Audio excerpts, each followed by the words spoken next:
Mumbai central मधून ST वाहतूक सोमवारपासून आता पूर्ववत होणार आहे। मुंबई सेंट्रल मध्ये काँक्रिटीकरणाचं काम खरं सुरू होतं, त्यामुळे गेल्या 2 ते 2.5 महिने मुंबई सेंट्रल मधून सुटणाऱ्या एसटी गाड्या कुर्ला, नेहरू नगरसह इतर बस डेपोतून सोडल्या जात होत्या। मात्र आता काँक्रिटीकरणाचं काम पूर्ण झाल्यामुळे प्रवाशांना दिलासा मिळालाय। याचाच आढावा घेतलाय आमच्या प्रतिनिधी शिल्पा नरवडे यांनी। बघूयात।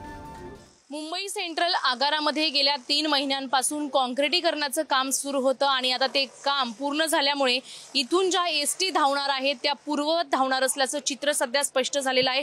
तुम्ही माझ्या पाठीमागे पाहू शकता, या आगारामध्ये काँक्रिटीकरणाचं काम सुरू होतं आणि गेल्या 3 महिन्यांपासून हे काम सुरू असल्यामुळे इथून ज्या एसटी आहेत त्या बाहेर धावत नव्हत्या, मात्र आता इथून एसटी पूर्ववत धावणार आहेत। विशेष म्हणजे कुर्ला असेल, नेहरू नगर, दादर, परळ आणि पनवेल स्थानकातून या एसटी बस धावत होत्या। मात्र आता हे काम पूर्ववत झाल्यामुळे इथून म्हणजे सोमवारी 17 मार्च पासून एसटी गाड्या पुन्हा धावणार आहेत।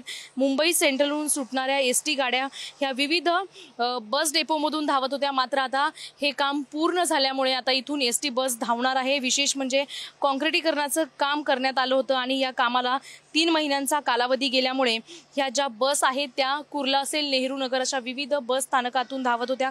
मात्र आता जे सेंट्रल बस स्थानक आहे त्याचंच काम पूर्ववत झाल्यामुळे काँक्रिटीकरणाचं इथून सोमवारपासून या बस धावणार आहेत, त्यामुळे प्रवाशांना मोठा दिलासा मिळालेला पाहायला मिळणार आहे। कॅमेरामॅन रोहनसह शिल्पा नरवडे, पुढारी, मुंबई।